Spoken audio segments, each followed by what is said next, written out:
the necessary and sufficient condition for integrability of a bounded function.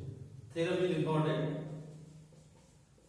Statement is like this: the necessary and sufficient condition for integrability of a bounded function is that for epsilon greater than 0, there corresponds delta greater than 0, such that for all division D whose norm is less than or equal to delta, the oscillatory sum is less than epsilon. Now, to prove this theorem, we use Darbox's theorem. I have given already the statement of Darbox's theorem. Now, proof is like this. What is given? Necessary and sufficient condition. First, I take condition necessary. Condition necessary. Necessary means we suppose that function fx is bounded and it is integrable. Then we prove that the oscillatory sum is less than epsilon. What do you mean by oscillatory sum? Oscillatory sum is sigma mr minus mr delta. This is called oscillatory sum. So first we suppose that function is integrable. Condition necessary. Here what we take? Let fx be integrable in the closed interval a. Suppose fx be integrable. Then, by definition of integrability, what do you get? A to b bar fx dx is equal to a bar to b fx dx. Upper integral is equal to lower integral. Now, by Darbox's theorem,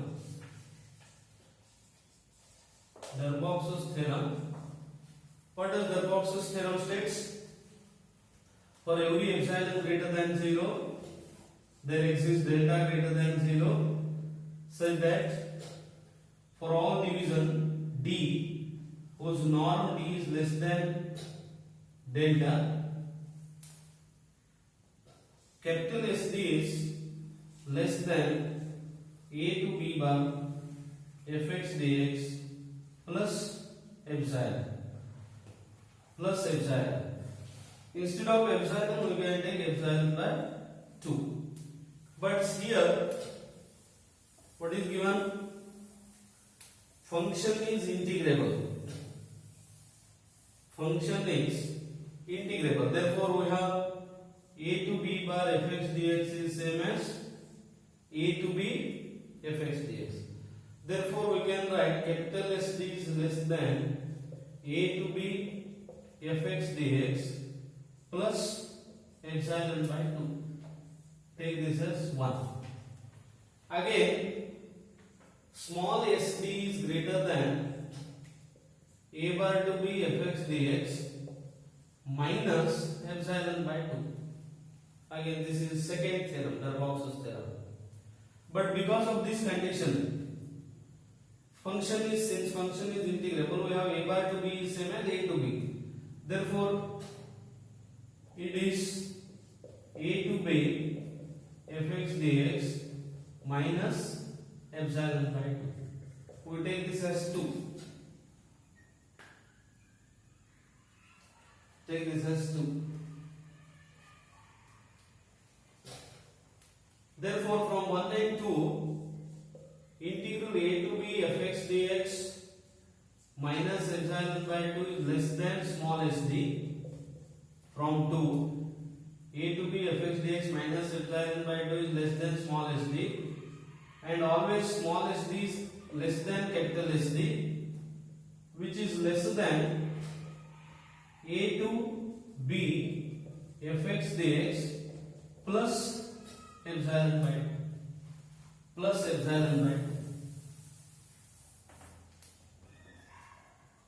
Now, therefore, from this what you can write here? Capital SD minus small sd is less than epsilon.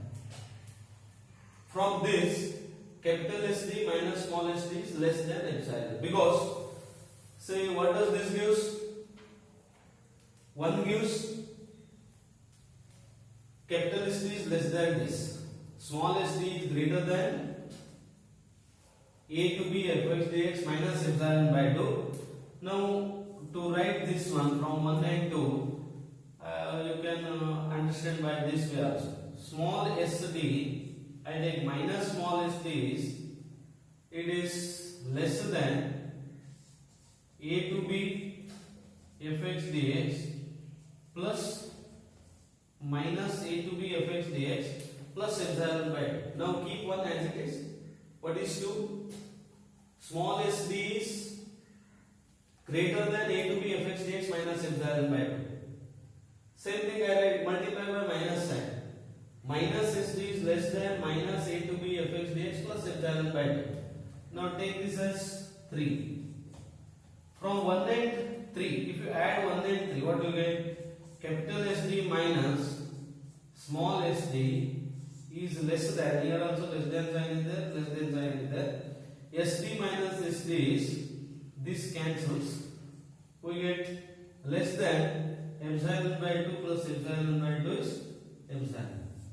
Therefore, omega d is less than epsilon. This is SD minus SD is called oscillatory sum and it is denoted by omega d. So, what do you get? If the function fx is integrable, bounded and integrable, then there exists a division d whose norm is less than or equal to delta, such that the corresponding oscillatory sum due to that division is less than epsilon. This is first part, condition is necessary. Second part is condition sufficient. Condition sufficient.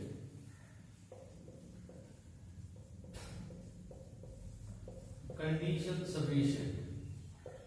What do you mean by condition sufficient? We can call this as converse also. Converse. What is the converse?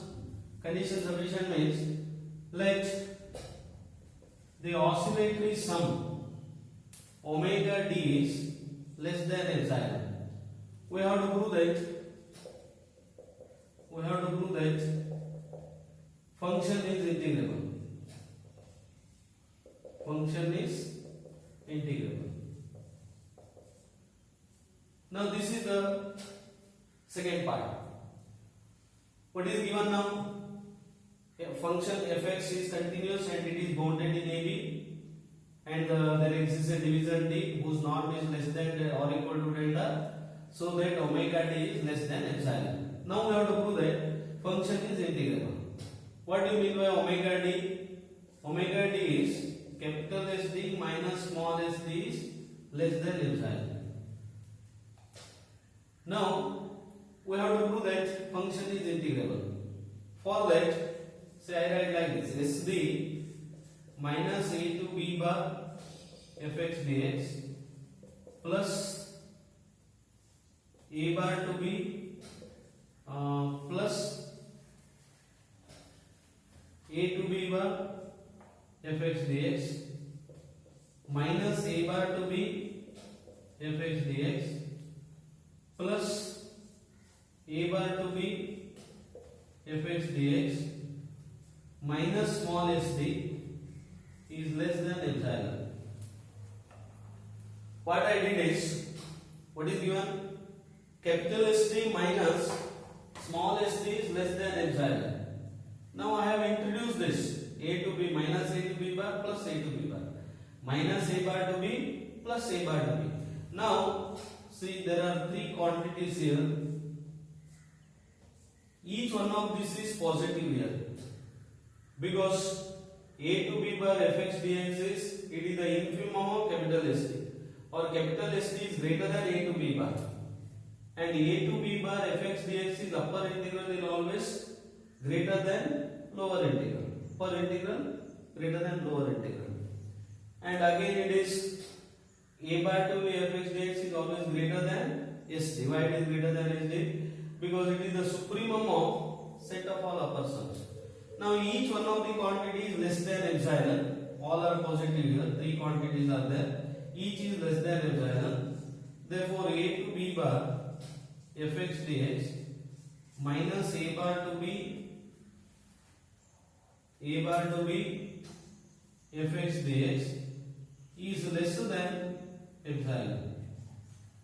Less than epsilon.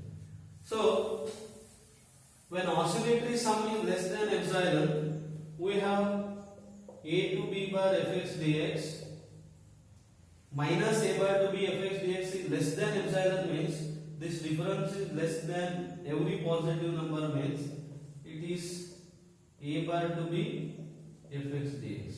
So what you get? Function is integrable. Therefore, condition is sufficient. When oscillatory sum is less than epsilon, function is integrable. So this theorem is very important.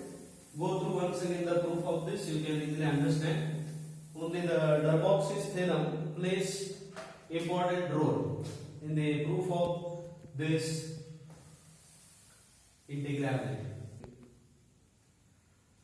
Now, after that necessary and sufficient condition of integrability, we have some particular classes of bounded and integrable functions. Here we consider four theorems where we consider classes of functions which are integrable. First is theorem, you can take this as theorem 1. Every continuous function is integrable. Every continuous function in a closed interval AB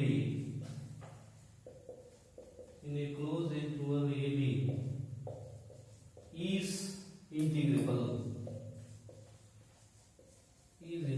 First theorem. Classes of bounded integrable functions. Every continuous function in a closed interval AB is integrable. Now we prove this, then we apply these classes of functions to prove many problems. How do you apply this theorem? Suppose function is continuous, then it is integrable. To verify function is integrable, we need not calculate upper and lower integrals.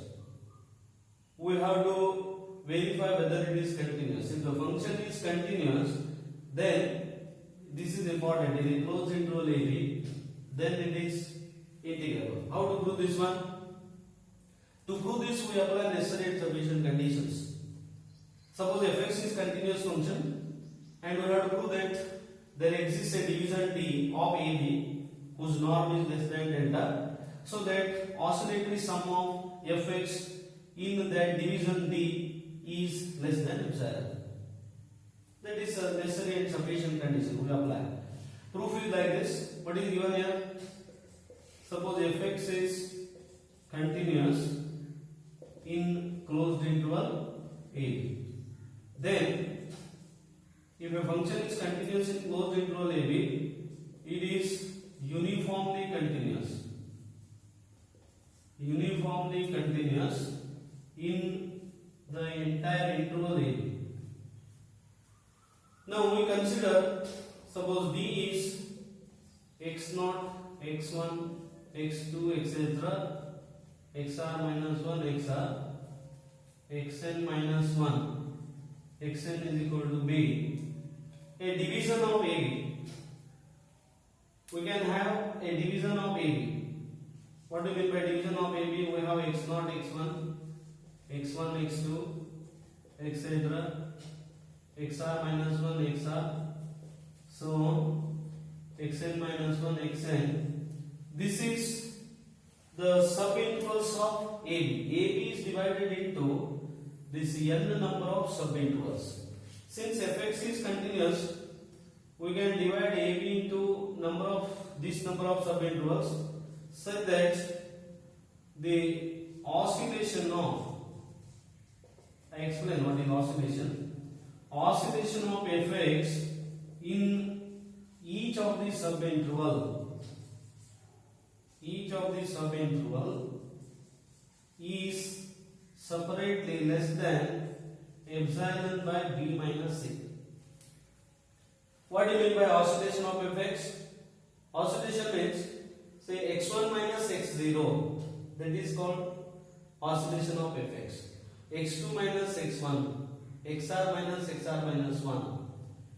Oscillation means the capital SD minus small sd is oscillatory sum. It is oscillatory sum.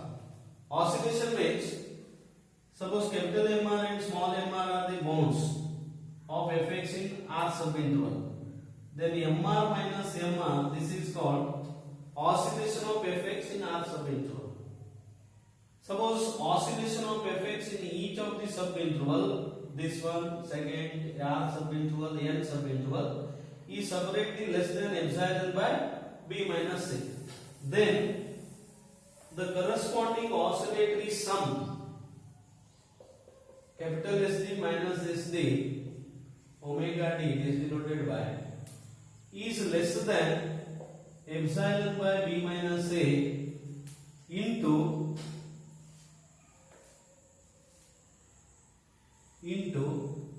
or how to define SD minus SD? It is sigma capital MR minus MR delta, correct? Now this is oscillation in R subinterval, but this is oscillatory sum. Oscillatory sum means, I write equal to, this is oscillatory sum, it is equal to, what do I do? Less than epsilon by b minus a. Therefore less than epsilon by b minus a into sigma delta, because in each of the subinterval mr minus mr is separately less than epsilon by b minus a. Therefore it is epsilon by b minus a. And what is sigma delta? Sigma delta is sum of the length of all the subintervals, that is equal to length of the subinterval a, that is b minus a.